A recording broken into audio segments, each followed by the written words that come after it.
Hi, my name is Michael Rocca, and I'm a professor of political science, and I've been at University of New Mexico for about 20 years. I'm also the director of the Master of Public Policy program.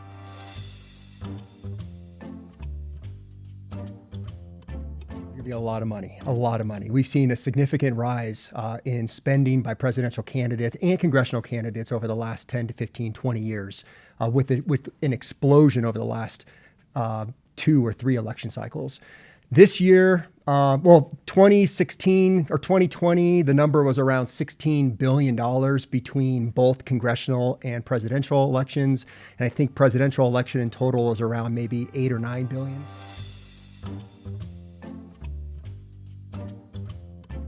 The money is essentially coming from 2 or 3 different sources. The first source are a bunch of small donors, and those are maybe middle-class families giving to their preferred candidate less than $200. And there's a lot of individual contributors who do that.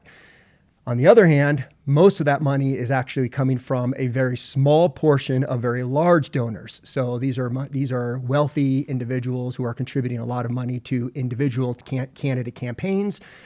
But then also, after Citizens United, that important ruling from the Supreme Court in 2010, they can give as much money as they want to independent expenditure groups like super PACs. So these days, money's coming from a large number of small donors, a small number of large donors, and then also from outside spending groups.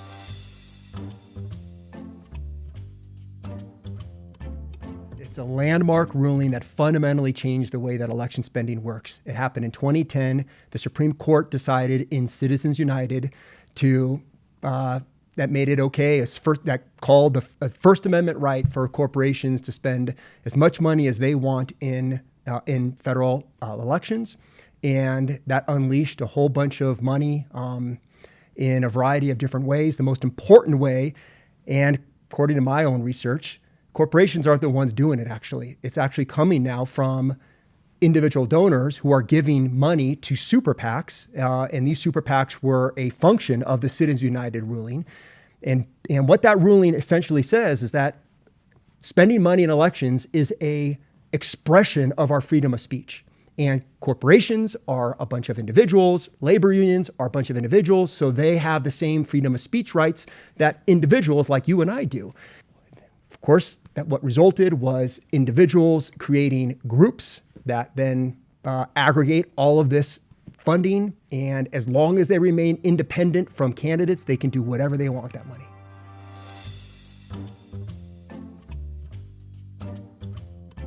About 60% of all that money is going to media, and most of that media money is going to TV ads. TV ads are really expensive right now, particularly as you get closer and closer to the election. And then also you can imagine how expensive an ad would be during prime time, let's say in October, right? So as TV and as media costs increase, campaign costs increase as a result of that. So a vast majority of that spending will be spent on media. The other part of that spending will be spent on administrative costs and pamphlets, door knockers, staff, and those sorts of things, and salaries.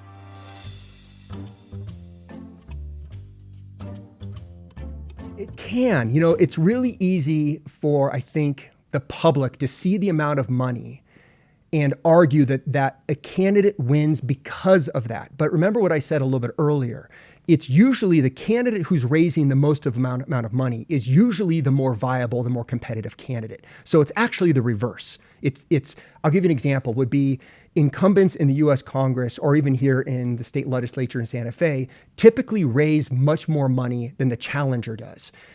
The amount of money that they're raising doesn't necessarily equate to an election victory. All the market is telling them and telling us is that they're raising more money because the market has already determined that they're the likely winner. Okay, so usually I would argue that the American public typically gets the causal arrow wrong there. They're not winning because they're raising and spending more money, but they're raising and spending more money because the market, the public, and organized groups believe they're going to win. And so they want to get something out of it when they eventually win office.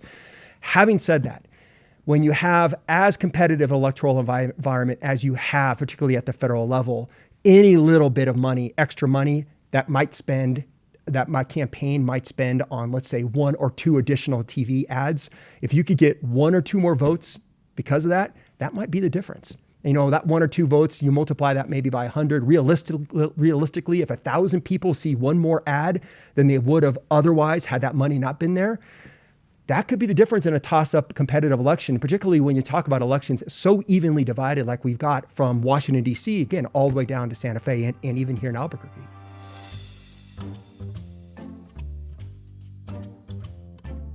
There's very little split ticket voting these days. So when a Democrat or Republican shows up to the poll, they're usually just punching the ticket or pushing the button, whatever it is, or pushing the button, right? That it's just Democrats straight down the line. But now what you're seeing is a lot of Americans all across the country are actually polling in a way that suggests they're voting for one candidate at the presidential level and another candidate at the congressional level. So maybe President Trump at the presidential level, and then the Democratic member of Congress, their incumbent at their state level, the district level. We haven't seen that in a long time.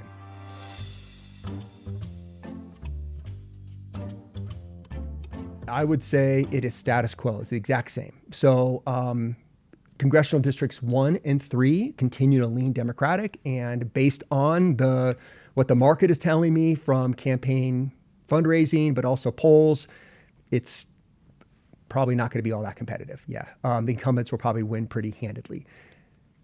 And then also consistent with the status quo, though, the second congressional district in southern New Mexico is going to be competitive, if not one of the most competitive races in the entire country again.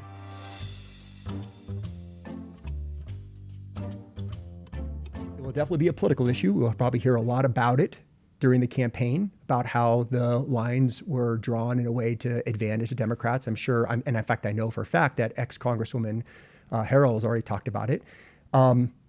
I would argue that, and I would expect that the district, even though it became slightly more Democratic, it's still going to be competitive. And it's going to, and the reason I would say that is that it's going to be a story about turnout.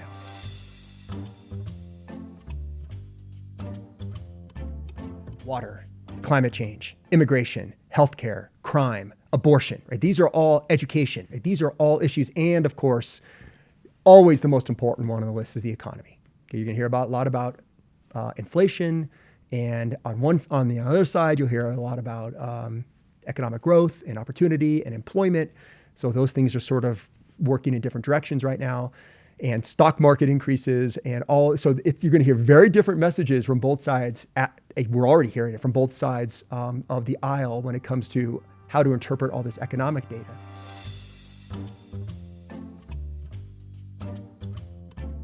That's a hotly debated topic in American politics research, and it has been for a really long time.